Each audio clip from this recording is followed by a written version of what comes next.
welcome to the Cast Off. This is the #1 recasting show on the internet where two contestants compete by recasting your favorite actors in movies you love. I'm your host, Craig Price, and tonight we're really going to tie the room together as we bring in Jake Dietz for Movies That Make Us as he goes up against freelancer, we just call him the mercenary, Paul Hitchcock. How are you guys doing? Great. Paul, good. This is Jake. Jake, this is Paul. And we will start off with the great Jake Dietz. You have been on this show several times. Do you know what your record is? I'm pretty sure it's a losing record, but I don't know what it is for sure. I know I always get really close.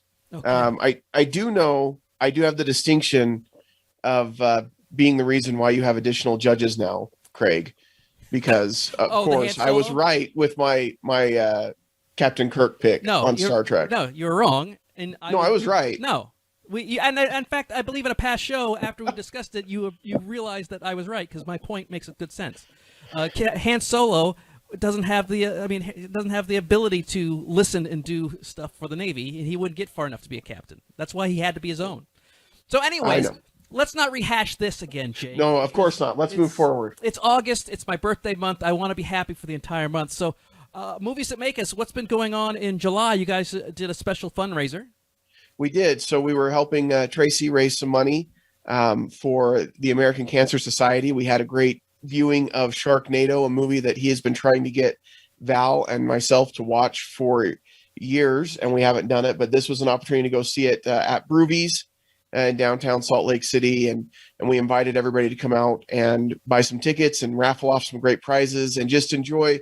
I like to call it watching a bad movie for a great cause. And so we are hoping to do more of those kinds of screenings going forward and hopefully continue to have success with it.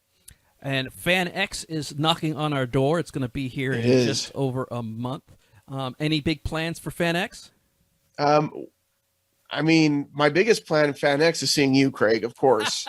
You what a crock of crap. It's been decided already. You can't affect the outcome now. So, besides myself, what are you excited to see? I think there's some good celebrities coming. I'm excited to get back into doing some panels again. We used to do this twice a year. Now they're doing it once a year, so it's a little bit longer in between. But I just really love getting together with some of the panelists that I've met over the years and talking about movies with people and other things. So it'll be a really great experience. Hopefully we'll get on some good panels, and Blake usually takes really good care of us there. So absolutely, it should be fun. Blake is a great guy, and I will be there all week. So we should be able to record another podcast that'll never make the light of day. But enough about that. Let's get on to your contestant, which is Paul Hitchcock. Paul, the only thing I can say is that you are a friend of Elizabeth. How are you? Yeah, I'm good. Yeah, I'm good. That works. That's a simple one-sentence bio. My phone stops doing weird things. Sorry about this. So, yeah. That's okay. You are in an undisclosed location somewhere in a bunker. Every once in a while, a cat will walk by, so there's definitely something there in case you get hungry. But hungry? They've got me. And last time you were on, you defeated your good friend Elizabeth. How has she taken that in the last couple of weeks? Have you lorded it over her, or? She's taken it pretty well. I have not lorded it over her. There's been a lot of comments about the big hoax, the idea that the fix was in, that there were fraudulent votes. She has a lot to say. I try to listen as much as I can, but there are times, when I'm just like, I don't think that there were fake votes, but. Is she going to storm my house now with a bunch of, oath keepers? I mean, I don't think so. I don't think she's going to take it that far, but she has been talking to some people online, so you might want to get your address out web if you can. It's always the ones you think are the sweet ones that turn on you. I mean, Jake's going to do the same thing. Jake's one of the nicest guys on the internet, but he will turn on you on a dime, I think. I feel like I've been playing a lot of dystopian games. I feel like if there was a zombie apocalypse, he'd definitely be the first one to eat people. Oh, for sure. Oh, yeah. See, just a matter of time. Yeah. Well, we do have a game to get to, so let's not talk about cannibalism right yet. We can talk about maybe taking off toes as it pertains to this movie, but we do have some rules, And the rules are fairly simple, and they have not changed. We've got, basically, I'm going to throw up a character. You are going to replace that character with an actor. The judges are going to pick the best choice for that actor, and whoever gets the best choice gets a point. I'm also playing along, so if you happen to pick mine, it's a good way to get a point. But let's be honest, mine usually is the best choice as well. So sometimes if you can get mine, you can get 2 points. So if you start to fall behind and you feel like things are getting out of your hand, just try to align chakras. Maybe do a Vulcan mind meld with me. I don't recommend this, but it's a good way for you to get back and figure out, how can I get back into this? Person with the most points wins, and if there's a tie, double feature to win, and we'll talk about that when and if it is necessary. It's August, which means it's birthday month, and for Alan and I, it's not only birthday month, it is going to be Action August. And first up is Michael Bay before he was let off the leash in The Rock. You can head over to matineeheroes.com/subscribe to subscribe to the podcast, where you can also hear tonight's post show exclusively on the audio version of Cast Off every Thursday in the Matinee Heroes feed. And if you're enjoying this show, you can head over to matineeheroes.com/castoff, where you can find links to video feeds, not only from YouTube, but from Twitch and different areas. So basically, head over to matineeheroes.com for all of your Matinee Heroes needs. It's nice that that was available, though. Well, don't think Cast Off is the best game ever? Yeah, well, that's just like your opinion, man. And we're going to kick off tonight with one of my favorite movies, The Big Lebowski. And Jake, you were going to go first, and we start with Jeff Bridges as Jeff Lebowski, or the Dude, or his dudeness, or Duder, or El Duderino if you're not into that whole brevity thing. Right. Jake, who do you have replacing the irreplaceable Jeff Bridges as the Dude? So this movie was difficult for me, Craig. I'm going to be honest, challenging in that I'm not as familiar with it as maybe some other films. And so I tried to channel who I thought could be the Dude in real life. And I feel like the actor I chose definitely has the look, and I think the demeanor, usually very calm, cool, collected. I went with Jason Momoa. Oh, well, that would totally make that fight at the beginning totally different. Sure. Known for talking to fish from his Aquaman movies. Unlike The Boys, he only talks to fish. Game of Thrones, he was the new Conan the Barbarian, and we've seen him in Dune. And I guess all this Aquaman thing was just inevitable because he was in Stargate Atlantis. So I guess that under the sea thing is just a theme for him.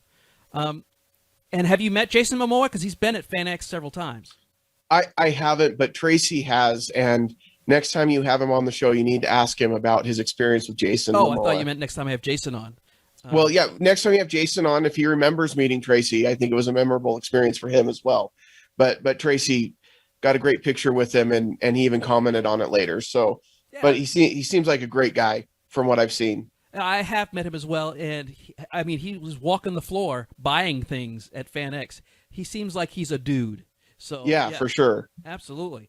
So we'll move on to Paul. Paul, you've got sexy hunk Jason Momoa to go against as the Dude. So who did you have as the Dude? Who I had as the Dude is I went with, at least for as far as I know, he's a stoner in real life. Brad Pitt. I went with Brad Pitt. Dueling sexy dudes. So yeah. I mean, Brad Pitt has definitely played the dude-ish type guys. He's known for acting while eating. Every time you see him, he's usually got food in his mouth. So it's Thelma and Louise, Seven, 12 Monkeys, Fight Club, Inglourious Bastards. I would give you an extra point, but we can't because all of these movies have been on Matinee Heroes. So you've got one of the. It's always good when someone picks all of Matinee Heroes, guys. So we get with Jason Momoa, Brad Pitt, two laid-back dudes. We're going with Brad Pitt because I think we're just going a little bit more the dude we know versus the dude we don't know. And Paul gets the first point, so he's on the board. I went with Matthew McConaughey. Here he is with the dude. So, but I figured he'd just be a dude as well. I think he's kind of a dude in real life. Well, now we get to the great John Goodman playing the overly amped up vet Walter. And we will start this round with you, Paul. Paul, who do you have playing always beloved but always underrated John Goodman's Walter? I have Alec Baldwin playing the character of Walter. Thinking about the character he played in The Departed and a few other things he's done, I thought he could really bring that kind of intensity, added with that kind of almost farcical nature that Walter has within the film itself. You know, and it's something. It's a delicate line to walk. The idea of like this ferocity, also with this kind of I already forgot the word I used previously, but almost with this incredulousness, that's too many nesses. But I feel that Alec Baldwin could definitely walk that line. And I mean, he's older now, so he's a little bit bigger. He can grow a mighty fine beard when he needs to, which Walter does have a mighty fine beard. So yeah, he was definitely my pick. Yeah, absolutely. And Alec Baldwin is a money actor, which means every time he does something, it's money in the bank. He can do anything from comedies to serious. Hunt for Red October, Beetlejuice, Working Girl, Glengarry Glen Ross. Once again, coming hard with the Matinee Heroes episodes. So I don't think Paul's a listener, but I appreciate the fact he's picking people we love. I threw 30 Rock in there to show that he can be funny as well. Yeah. So, go ahead and pick. I just hit the wrong button, so go ahead. I do want to just say Alec Baldwin brings a whole new edge to the amount of guns that this guy uses in Big Lebowski. I mean, with his recent experience, that's anyway. Oh, I thought you were also going with an Edge joke because he was in The Edge with Anthony Hopkins. But I also appreciate really how hard you keep trying to make Glengarry Glen Ross happen for everybody, Craig. He was in Glengarry Glen Ross. It's true. He's the biggest. He's the best part of it. Yeah. So I obviously went with David Harbour. I think he can bring that same kind of intensity. I really enjoyed him in the Black Widow movie. I love him in Stranger Things. I think he can play that kind of tough guy, over the edge, over the top kind of character that John Goodman does, who is always underrated in the movies that he's in, speaking of John Goodman. But I think David Harbour could pull this character off very well. Yeah, if you watch him in the new Stranger Things, no longer dad bod. He has got some serious slimming down done. I guess I have to go to a Russian prison if I want to get my weight lost. Yeah, those Soviet prisons, they'll get you in shape real quick before you die and starve to death. So, all right. Well, I mean, you're going to date Winona Ryder in the show. You got to look like Winona Ryder's going to like you. You can't be some dumpy dad bod. So we have Alec Baldwin, David Harbour. The judges went with David Harbour. So Jake Dietz has come back to tie the game. I also went with David Harbour, and so that means that you get an extra point, Jay, because you've got the secret selection. So you have taken the lead. I've always wondered what it feels like, Craig, to get one of your picks, and I just have to, it's magic. That's what it feels like. It's magic. All right. Well, okay. We need to readjust your expectations. Well, now we get to the always fabulous Julianne Moore as Maude Lebowski, daughter of the Big Lebowski. She's kind of the person who puts all of this in motion by hiring thugs to beat the crap out of the dude. So now we get to Jake. As you come down from that magical high, who do you have playing the lovely Maude? Well, I'll tell you, this isn't going to bring me down for a magical high because she does give me a magical high when she's on the screen. The actress that I picked, she's typically very good in all of the films that she's in. Great, can play a great eccentric character, quirky, weird. I went with Helena Bonham Carter. Oh, yes. Helena Bonham Carter. She is Tim Burton's muse. She's been in Fight Club, Planet of the Apes, the Harry Potter movies. Enola Holmes, she's really good in, even Ocean's 8. She's right there. She looks like my good friend Lael Hudson, who's an interpreter for Comic Palooza. So if she's watching, hello. So a fine and a wonderful actress, absolutely. So who do you have to go up against potential Helen Bonham Carter, Paul? That's a tough one. Yeah, that's a really strong pick. I kind of started with red hair and went from there. So my pick is Jessica Chastain. I think she's a very strong actress, and she can play different things. So yeah, Jessica Chastain was my pick. Yeah, the redheaded powerhouse, because she was fantastic in the eyes of Tammy Faye, and then she was typically disgusting in The Help because all the white people in that movie were awful. She was in Zero Dark 30, Interstellar, but she did do a great job as Beverly in It Chapter 2. I think all the adult actors had a hard job because the kids were so good in It Chapter 1 that she played a great Beverly Marsh.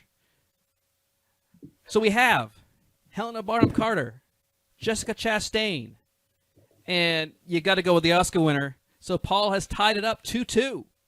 I went with Elizabeth Banks because I think Elizabeth Banks can play the crazy, weird, artistic type as we saw in The Hunger Games.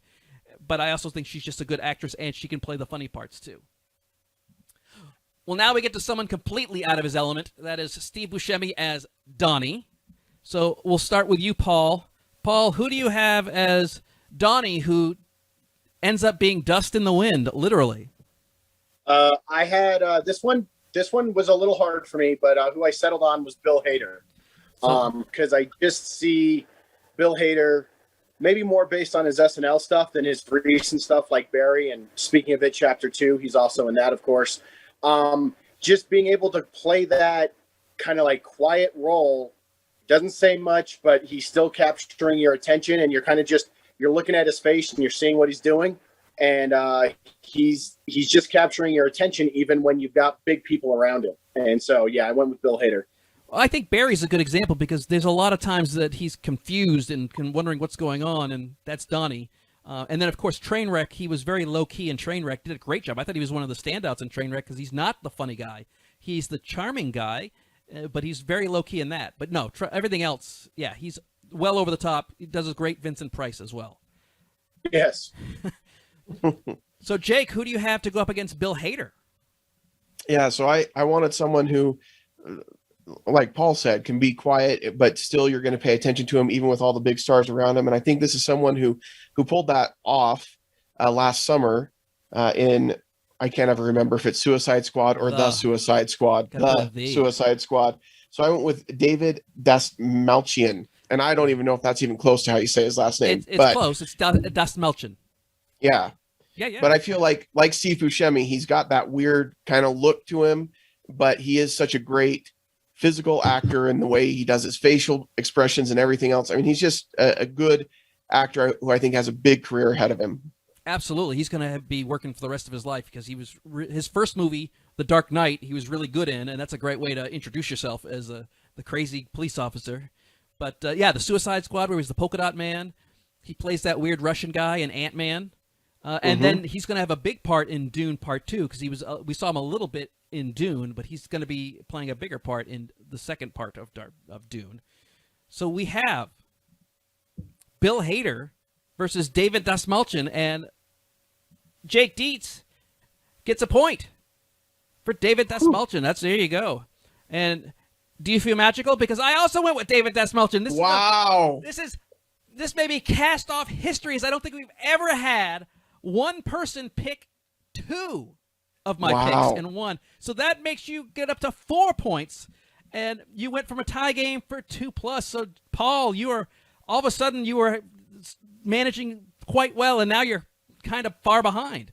So don't worry, Paul. I don't know about the rest of my picks, so you may be okay. But it's a pretty good lead going on. So, well, let's move on from. So, do you feel extra magical now, or has? Yeah, I can't even contain the magic anymore, Craig. But I'm going to try. I'm going to try to make it through this. Or is it matter antimatter? Now it's just not even close. So now we get to the big Lebowski himself, the titular Big Lebowski, played by the great character actor David Huddleston. Jake, you have to collect yourself because you're right back at it. Yeah. Who do you have playing my legs were taken from me by a Chinaman in North Korea, and look how I still was able to become something.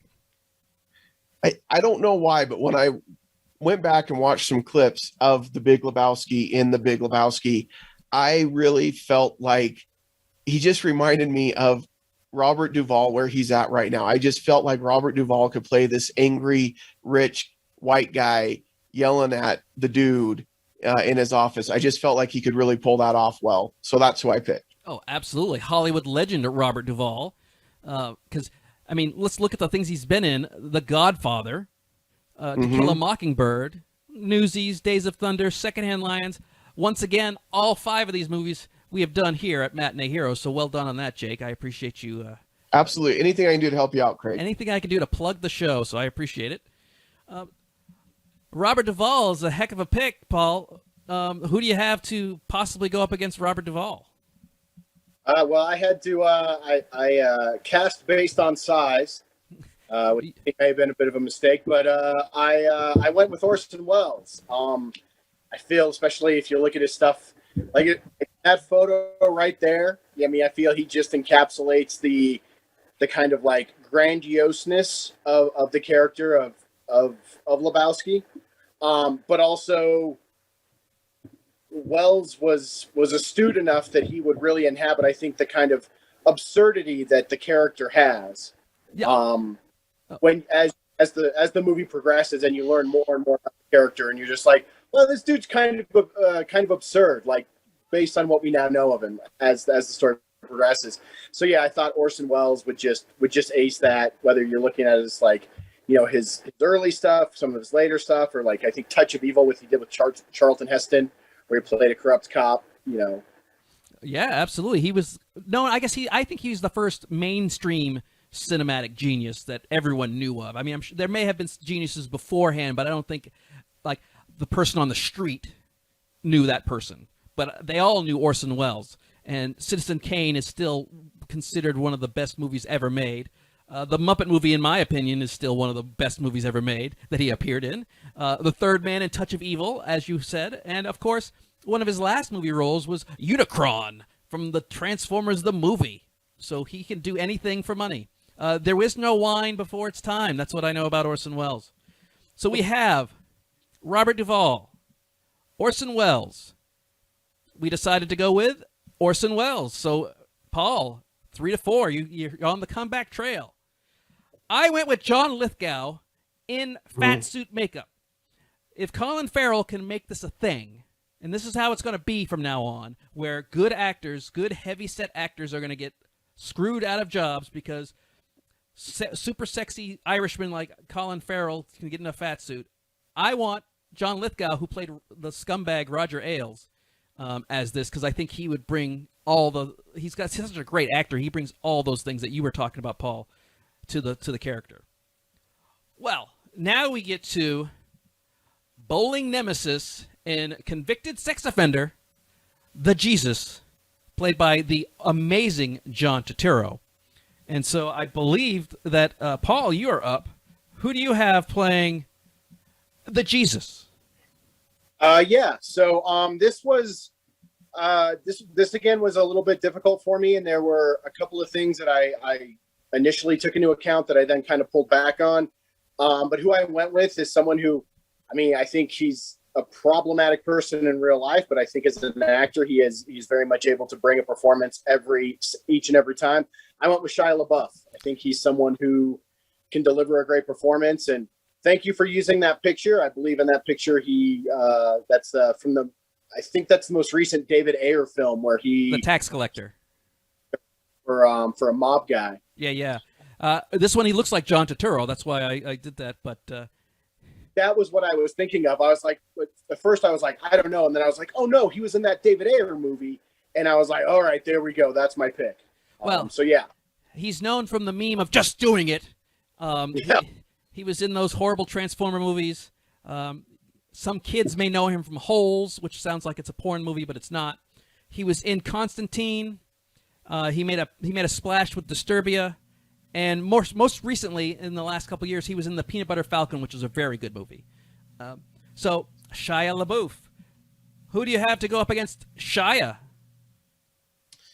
Yeah, I went with someone who I think is a very good character actor. We don't see him on screen as much anymore because he does a lot of voice acting work more recently, but I think he's got great comedic timing. He used to be a lot edgier, but now it seems like he's doing a lot more family stuff. But I went with John Leguizamo.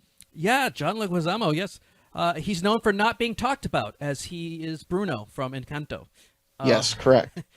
He was Toulouse-Lautrec in Moulin Rouge, and he was annoying in that movie. But he was not annoying in John Wick or in Carlito's Way.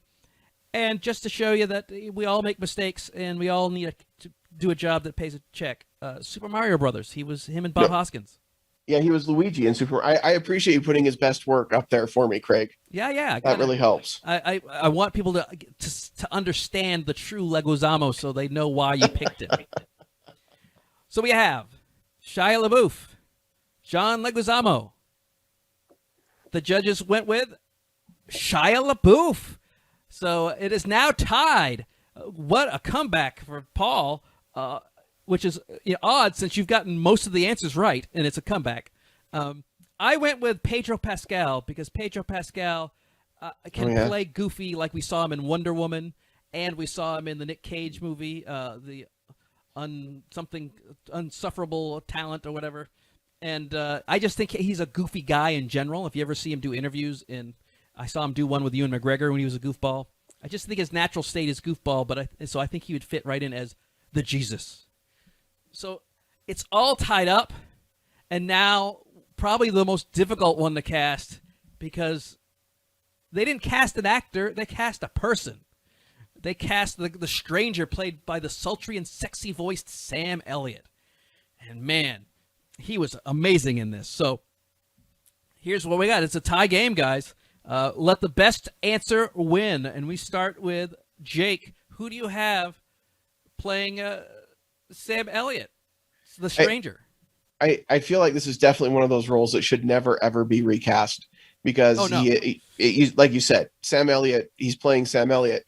But I went ahead and gave it a shot because you told me I had to.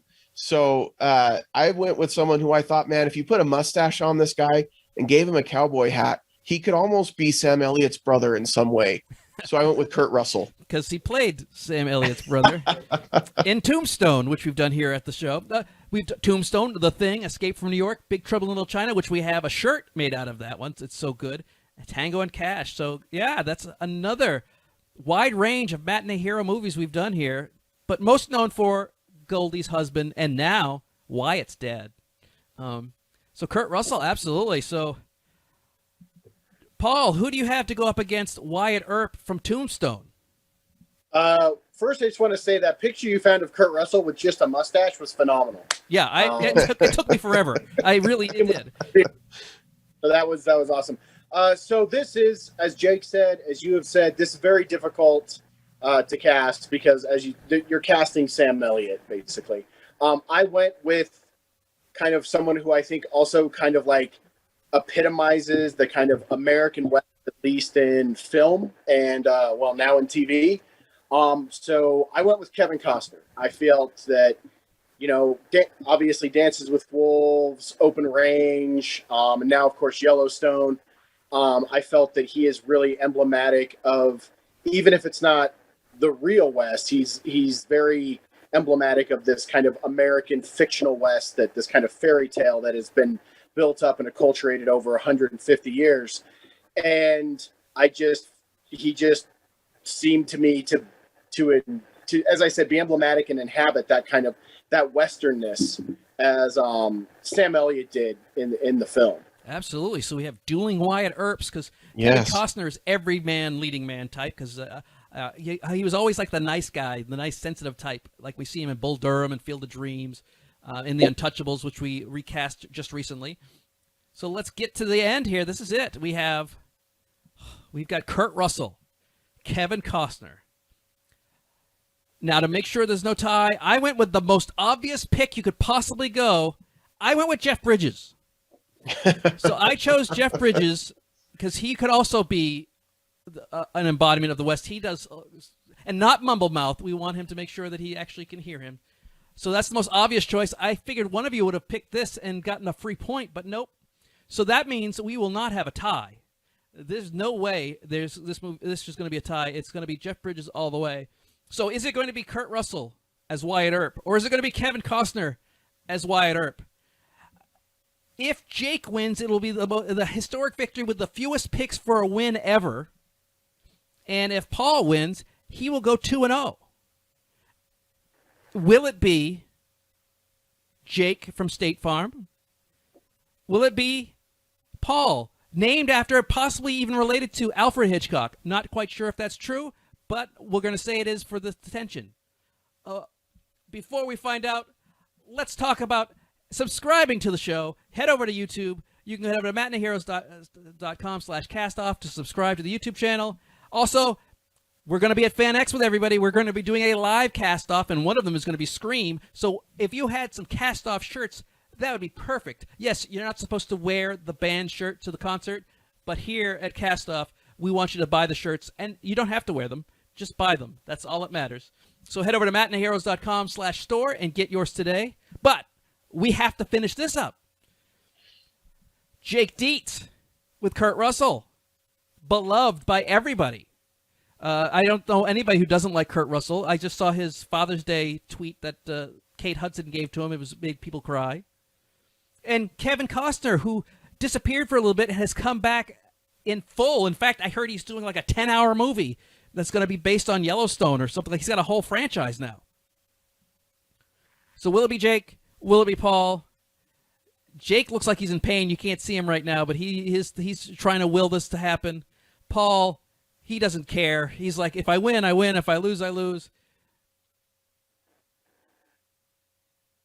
And we're going to go with Jake Dietz with a historic comeback. And also the least amount of correct names to win in ever. This is amazing. And so, Jake, you are today's winner, and you will get today's final thought. What's going on in that mind of yours? Because it's also in my mind. Well, this is the most Jake Dietz win I think I've ever seen, because Paul deserved to run away with this one. But I appreciate, Craig, that you thought alike on a couple of the picks with me. That helped out obviously a ton. I don't know. It feels like winning an election without winning the votes. It's just kind of a weird thing. But, we recently celebrated the 4th of July, so I guess that's an American way to win. Well, you did win through the Electoral College, but it is valid. But this is a valid win, and it's just bizarre in all of history that worked out that way. But congratulations. Just so you know, we've got upcoming, we still have more to come. We have really good guests coming up. Recurring Cast Off judge and recurring guest and friend of Patrick, Elizabeth Rapp, will duke it out with Fanboy Planet, Eric and Paul, as they dream a dream of days gone by and recast, I believe it's called Less Miserables. Yes, the Less Miserables from with Hugh Jackman and Anne Hathaway, the Less Miserables. But would you like to be a contestant? You can be that. You can easily be on the show. Just go to matineeheroes.com/castoff/application, fill one out, or you can email mhcastoff@gmail.com, and I'll send you the link, because I don't want applications through the email. I want them through the link. You can follow us on the Cast Off Show at Twitter. We have a Facebook group. We've got matineeheroes.com/castoff to links to our videos, including YouTube's and twitch.tv/matineeheroes. Special thanks to Kerry Gordon and Mark Woodring. I had to eliminate Elizabeth from judging because knowing that you were on, Paul, I didn't think it'd be fair, especially if you talked to her ahead of time. Not that you do, but I know that you rehash these a lot. But on behalf of Paul and today's winner, the wonderful and talented Jake Dietz, my name is Craig Price.